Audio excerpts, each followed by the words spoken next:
As you can see from my title today, I'm going to be speaking about the children of God. This is going to be and you also can tell from the title that it's part one. So I will be speaking about parenting today, and there'll be a future, possibly 2 or 3 follow-ups to this. Recently, a young couple in the church, Nick and Megan Lamore, announced the birth of their first child in the United News. And I don't have a picture of actually their child, but I do have a picture of a nice baby here. And in their announcement, they had this quote. They said, "We are thankful to God for this wonderful blessing and the opportunity to raise and train one of His children." I thought that was very beautifully put. I vividly remember the day we brought Adriana home from the hospital. As I held her in my arms and started to put her into the car seat, I felt something was wrong. Something was missing. I hadn't taken a test, myself nor Elisa, neither one of us had. We had done nothing to prove that we were capable of raising a child. I mean, what was the hospital thinking, allowing us to have this baby to take home? At that moment, I felt so unprepared. Thankfully, we could take it one day at a time. Parenting is a great responsibility. And at the heart of child rearing is that our children are God's children. They are His, simply given to us for a time. And so we look to Him on how to raise them, how to train them. Our job is not to keep them forever, but to raise them as spiritually and emotionally mature adults so that they can be productive members of the community. What are some key principles from His Word that can guide us in this task? Today's message is once again going to be part of a series. Initially 2 parts that I'll be able to cover before the spring holy days. But as you have questions, I can expand to other areas. These principles are important to parents, grandparents, aunts, uncles, friends, and neighbors. In other words, this message is for everyone, though the emphasis will be on parents, since they're going to be the ones that spend the most time with God's children. I don't want anybody tuning out, "Oh, I'm not a parent, I'm never going to be a parent, this message isn't for me." Well, you'll quickly see that this message is for everyone. The most important key to raising a moral child can be summarized in one word: example. Example. And that is my topic today. You've heard the phrase, actions speak louder than words. What you do is more significant than what you say. And even young children can be very perceptive. And this is why I said that this message is for everyone. Because whether you're a parent or not, the example that you set is going to be watched. It is going to be observed. And it's possibly going to be mimicked. And so the example that you set is very important. The power of parental example knows no bounds. Our children follow us along and will follow us no matter where we go and what we do. And they try to be just like us. And I know there's a lot of moms out there that wish for some peace. When will these kids stop following me? Will I ever get a break? So the first example that I want to mention is the example of God our Father. Now, I'm not going to spend much time on this because this is going to be more the focus of part 2. But it goes without saying, or it should go without saying, that the example, He is called God our Father. And so it would do us all well to study His example of being a father. Go back and look at how God treated Adam and Eve in the Garden of Eden. God sets the standard. He teaches the standard. He enforces the standard. And He forgives and is merciful. And so for us to be good parents, we have to learn His methods and follow them. So again, I only have really one main point today. The thing that's most important about being a parent is example. Learn from our God. learn from our Father and the example that He set. We as parents have a vital role in educating our children, not just by what we say, but by what we are. Are we truthful? Are we kind? Are we calm? Are we consistent? And that's very important. And are we all of these things when no one's around? Our children will notice if we behave differently in public than we behave in the house. If we behave differently at church than how we behave with our own family. Our children will notice, and inconsistencies will undermine anything that's said. And as we've already said, actions speak louder than words. Some researchers believe that a child's pattern of thinking is mostly set by the age of 3. Pressure, including peer pressure, from other people affects even babies. Babies and other youngsters are especially susceptible to others' examples. Therefore, their thinking processes soon have the imprint of the world's way, or whatever their environment is. As someone might form letters in soft clay on a tablet, that's the impressions that are happening on a baby's young brain. Their little minds come equipped with the basic powers to recognize and learn, but are otherwise empty and ready to be filled with knowledge, both good and bad. So let me be very clear about this. Children are very quick to notice inconsistencies and hypocrisies. I'll try to repeat this as I go through the message today. It's important to be as consistent as possible.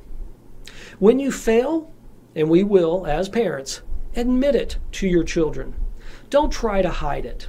If you admit that you've fallen short of the standard, your children will learn accountability. If you try to hide it, then the children will learn that the standard wasn't really all that important anyway. Elise and I were watching a little 3-year-old at Panera. When we think about how impressionable 3-year-olds are. We were at Panera recently, and there was this little 3-year-old girl wearing just the cutest pink fluffy jacket. It was kind of a cold day out there, and she was busy zipping and unzipping her jacket, but she was staring everywhere. She was watching. Nothing was escaping her gaze. She was bringing it all in. Oh, okay, so this is the outside, and this is how people act in the outside. And yeah, and she was just taking it all in. You could just tell that she was learning by seeing how everyone else was behaving. Children follow their parents and their example anywhere and everywhere. When we as parents, grandparents, friends, and neighbors, remember this message is for everyone, when we can consistently model the standard for our children, they reap the endearing benefits, as will their sons and daughters after them. The values and morals instilled in our children when they are young will become their compass and the foundation for the decisions that they're going to make the rest of their lives. Let's look at the types of examples that we can set. God gives basic examples for how to build a moral family structure.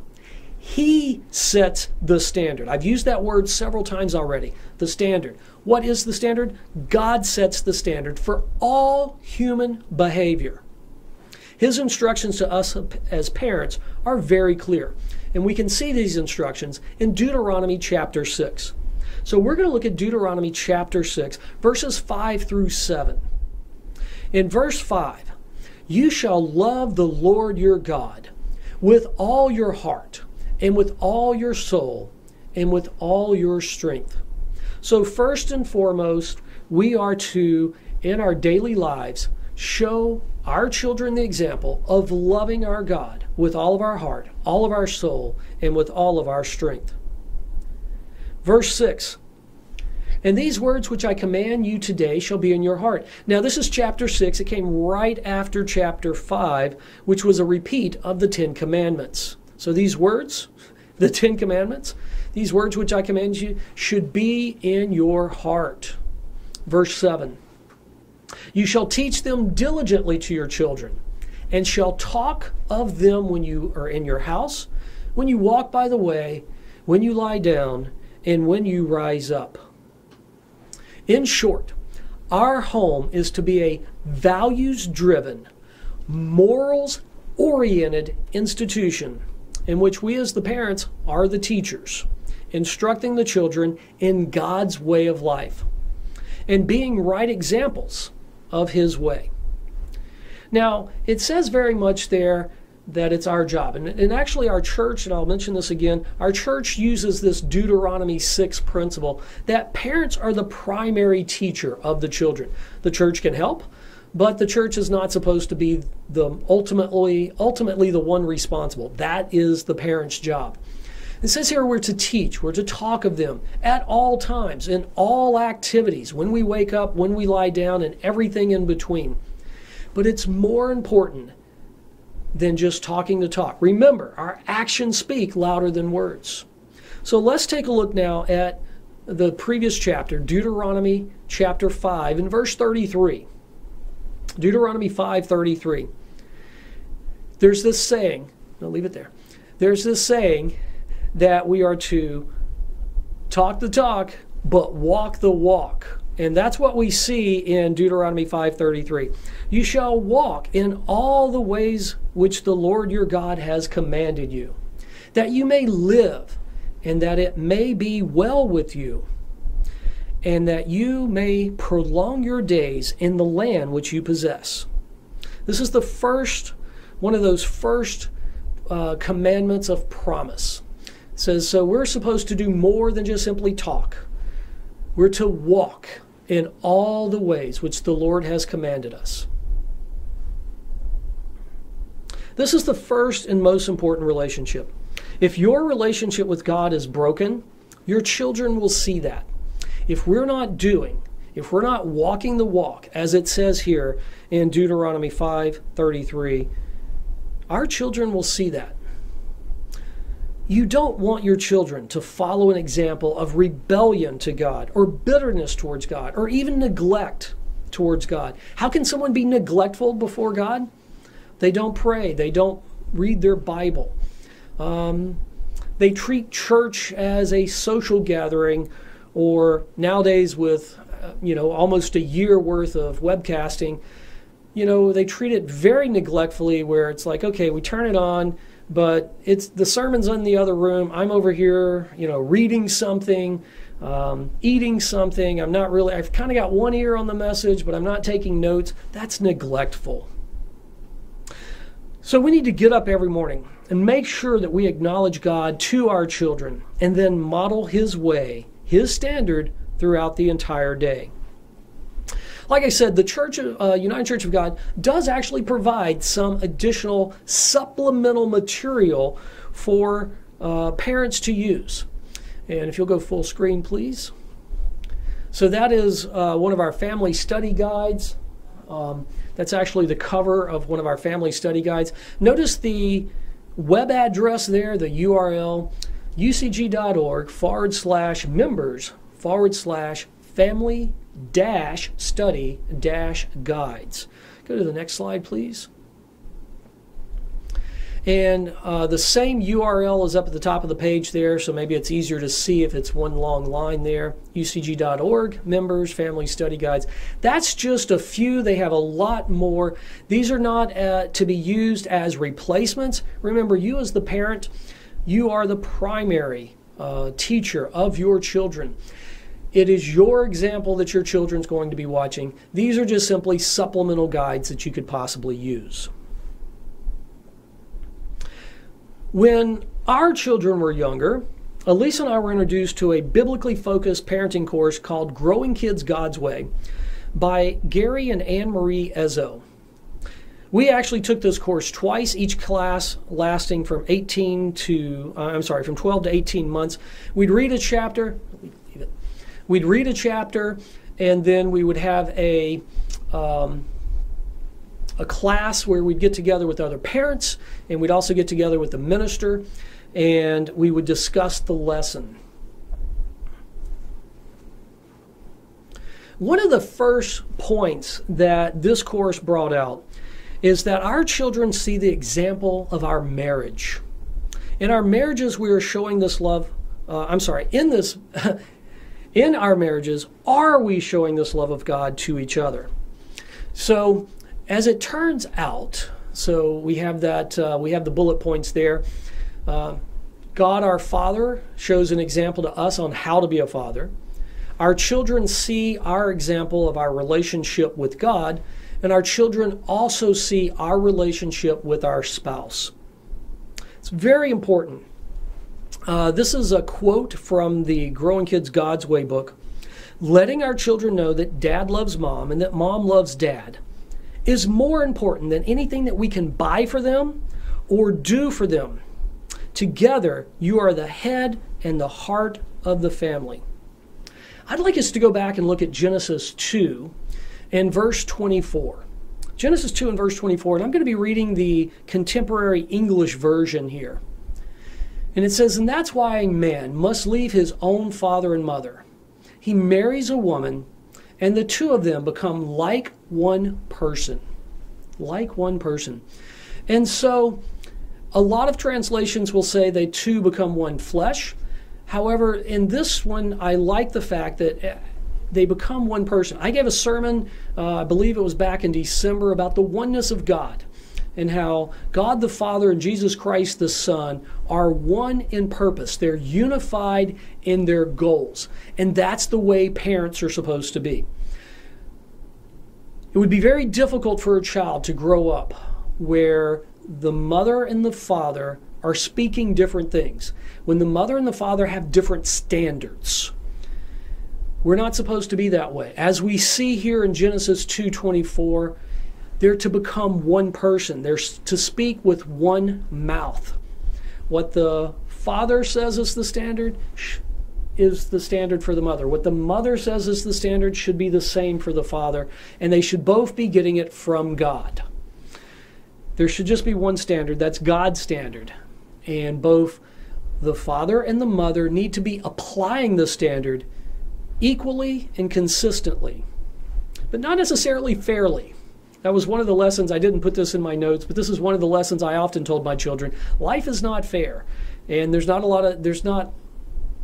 lot of times when parents are not able to equally distribute the family's resources among the children. Life is not fair, but the kingdom of God is. The kingdom of God is. Why? Because we all get the same salvation. We either get condemned or we're granted eternal life. That's fair. We all get the same reward. Okay, so what does it look like when a husband and wife, when a mother and father become one person? This is a very important relationship, and because of that, it needs time together. So how can mother and father become one? They have to have time together. They have to be able to talk to each other. They have to be able to discuss what works, what doesn't work. And they have to understand why one parent might be showing more mercy, whereas the other parent is wanting to show more discipline. One of the suggestions from the book, Growing Kids God's Way, is to have a date night once a week before your children, once a week. If this is something that certainly you did when you were dating, you should continue to have date night when you are parents. Now, that's a very romantic dinner they're having there with candlelights and wine. But you know, a date, not all dates should be the same, and not everybody likes that, perhaps, or maybe you don't want to do that all the time. Certainly living here in South Florida, maybe some more outdoorsy activities. That can be considered a date as well. But this is alone time, meaning you're away from your children. So your children are at the babysitters, your children are at the grandparents, your children are away. It doesn't have to be expensive, but you need to make it a habit of having together time with father and mother so that they're having communication. Children do not go through separation anxiety when mom is with dad and dad is with mom. Children see that loving relationship. When we had date night, our children, when they were about 3 and 5, they would get to go over to grandmother's house. And this was always on Saturday night. So every Saturday night they'd get to go to grandmother's house, and they would feel safe with Nana, that's my mom, and have a sleepover. They were secure, and they saw that we wanted to spend time with each other. But remember, I said this message is for everyone, not just parents, but grandparents, friends and family, neighbors, babysitters. Because the standard, again, is what God sets. God sets the standard. And so what we found is we would give our children to my mom and let them have them for Saturday night. And then they would come home Sunday morning, and they would not necessarily be behaving the same way. Nana let them run around, let them scream, let them play games, let them sing songs, gave them lots of sugar. And then they would come home and they'd want to do the same things. And we're like, well, this is what the family's doing at the moment. We're not singing songs. And so they had a different standard at grandmother's house, or it was being applied differently at grandmother's house. The standard was the same, but it was being applied differently at grandmother's house than it was at ours. And so the children were suffering. So it's certainly not only, it's not only the parents that should become one, but all of that structure that is supporting the parents should become one. We have the Hansen family over here today, very beautiful family, and you're going to get to see them towards the end of the service. And I loved it. They were a couple of the children were walking up the stairs, and Elisa was asking them, and Neil's like, nope, just tell them not to go up the stairs. And so it's that wonderful thing that the parents and whoever else is nearby, the adults nearby, are consistent, and that the children are willing to obey. I have actually been around children of church members that I could not tell them to stop talking or to stop running because I wasn't the parent. And the child would actually look at me. I've had 12-year-olds look at me and say, you're not my dad. I'm not listening to you. And it'd be like, wow, okay, well, I guess I'm going to go talk to your dad then. Because we have a rule, no running at church, and you're violating the rule. So there's a standard, you're violating it, I'll have to go talk to your dad about this. But it should not be that way. Everybody in the church should be able to discipline children in the church as long as it is within bounds. Another example from the book Growing Kids God's Way is to practice something called couch time. When the workday is over, take 10 or 15 minutes to sit on a couch as a couple. Couch time is to take place when our children are awake, not after they go to bed. Couch time provides our children with a visual sense of our togetherness, and it is one tangible way for them to measure mom and dad's loving relationship with each other. And they can have a very important inner need satisfied. Couch time provides a forum for mom and dad's personal and relational needs to be met. So Elise and I did this. I would come home from work, I would acknowledge the children, and then Elisa and I would go into a living room. We would sit on the couch. The kids could certainly be somewhere watching us, but they were not in the same room with us, and they were not in there playing video games and trying to get our attention. This was mom and dad time. This was that time where the two can become one person. So we saw lots of benefits. I was able to share my day with her. She could get to know my work environment. I was starting a new job then. She could find out about my colleagues. She'd find out what challenges I was facing. This gave her a chance to encourage me. And when our kids was little, she was just happy to talk to another adult. And so she was able to share her day with the children, but also those things that she was thinking of that didn't involve children, that she could have a more adult conversation. She loved to share what she did and what the kids had done that day and what they had learned. So 10 or 15 minutes of dedicated mom and dad time. And again, this is not something that you do after they go to bed. You want the kids to see that the relationship between the parents is the most important. Let's take a look now back in Genesis.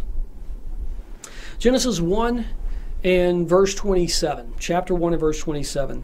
So God created man in his own image. In the image of God, he created them, male and female. He created them. Now, as it turns out, God actually has, I don't think he has any physical characteristics, but the emotional characteristics of male and female. God is whole. God is complete. And he has made us halves. Some of us are male, some of us are female. Together, as one, we are created in the image of God. Verse 28, then God blessed them and said to them, be fruitful and multiply, fill the earth and subdue it. Moving down to verse 31, and God saw everything that he had made, and indeed it was very good. So the marriage relationship is special. The husband and wife form the nucleus of the family unit. Since marriage is the priority relationship in the family, all other relationships must be subject to it. Children do not complete the family. They simply expand it. I want to say that again. Children do not complete the family. They simply expand it. Protecting the marriage in this way acts as a hedge against child-centered parenting. So let's take a look at one of these pitfalls that can happen. Child-centered parenting. Child-centered parenting is when parents focus extensively on their children, often leaving their first love, which is each other. Now we have this great graphic behind me here where this obviously adult person has a beard and tattoos, is being pushed around by an elderly couple in a baby stroller. I wish that this was simply a cartoon. However, this is something that is very common in today's world. There was a movie about this maybe 20 years ago called Failure to Launch, where the parents have made the children the entire focus. They've built their entire world around this child at the expense of the husband-wife relationship. I'm sure there's something that elderly couple would prefer doing in their old age, in retirement, than still being parents to an adult child. By reversing this natural process of moral development, we're prematurely creating within our children a false sense of self-reliance. Because they're always in a safe bubble, they think that they're taking care of themselves. In the child's thinking, he becomes self-sufficient before he learns self-control. And this too often grows into selfish independence instead of a healthy interdependence. I'd mentioned this earlier. This is not our goal. Our goal is not to take care of our children the rest of our lives. Our goal should be to raise emotionally and spiritually mature adults that can contribute to the community, to society. I don't think the gentleman in this baby stroller is contributing to society. Another result or pitfall of child-centered parenting is being overprotective. And one of the concepts of being an overprotective parent is the concept of being a helicopter parent. And that's what you can see in this graphic here. A couple of parents that are hovering over their child, watching their every move, trying to protect them. From a April 2019 article in the Berkeley Political Review, I have this quote: "Overprotective parents and the norms that prevail from an overprotective attitude towards children are threatening to build a generation of young Americans that are highly risk-averse, fearful, and unprepared to engage citizens and to become active leaders." So helicopter parents create fearful and unprepared children. The article goes on to say that studies have shown that overprotective parenting can lead to risk aversion, a dependency on the parents, back to that adult in the baby stroller, a higher risk of psychological disorders, a lack of strong coping mechanisms, and chronic anxiety. None of that sounds very appealing, does it? This is definitely not something that we would want our children to go through, having chronic anxiety. Interestingly, the effects of overprotectiveness share uncanny similarity to those of neglect and abuse, albeit at a lesser degree. So that is from that Berkeley Political Review article from April of 2019. That is definitely something that we'd want to avoid. Being child-centered and overprotective are just two of the pitfalls that can harm the family unit by destroying the nucleus of the family, that mom and dad relationship. To avoid these mistakes, remember to maintain a loving relationship with your spouse. Model that bond that you want your own children to one day experience with their own future spouse. Have date night. Have couch time. Some of you may be thinking, yep, that's what this is Oliver Hoosier and his clan. Many of our Jamaican brethren should know the Hoosiers. They've been to the Jamaica Feast a couple of years in a row now. That is, do those children look like they have a lot of anxieties? Do they feel like they are lacking in coping mechanisms? Not at all. And so that is not an overprotective or a helicopter parent, but one that the children are clinging to. They're being like Habakkuk, as we remember from last week's message. As I was saying, being child-centered and overprotective are just two of the pitfalls that we can fall into. To avoid these mistakes, remember to maintain that loving relationship with your spouse. And like I said, some of you may be thinking, I'm a single parent, so what am I to do? I can't have couch time. I can't have date night. True, your husband or wife not there for these activities, but you do have a heavenly Father who wants to spend time with you. And hopefully you have some close friends and family that you can spend time with, sharing your values and encouraging you. Your children can benefit from relationships with grandparents and mentors in the church and others that have godly marriages. The important thing is to recognize how important this is to you, to your children, to your special family unit, and then act on this information with God's help. A wonderful picture there of 3 generations, children, parents, and grandparents. Again, if you're a single parent, then you can rely upon that grandparent relationship to show the children an example of what they can aspire to. Healthy family independence builds family loyalty. Relationships are important. Giving to these relationships becomes important. It's like an investment, and this includes the extended family. So my third example is the example of the grandparents. How do the children's parents treat their parents?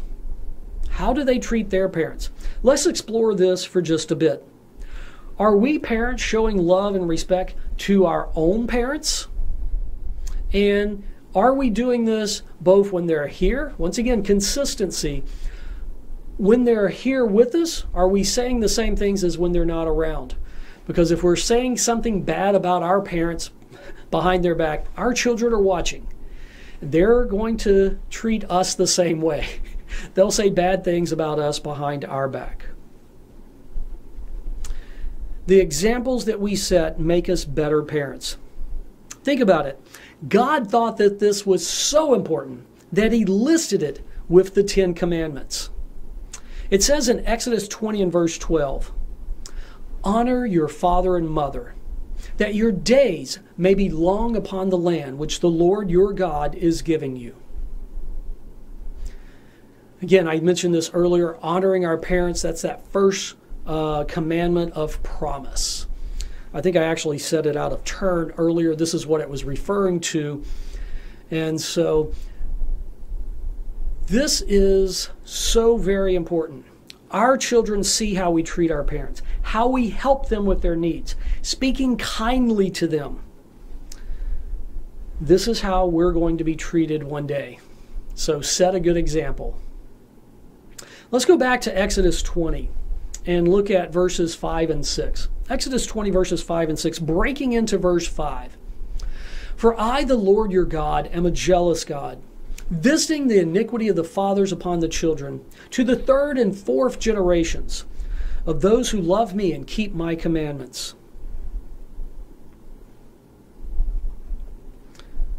This context is the second commandment. So he's speaking about,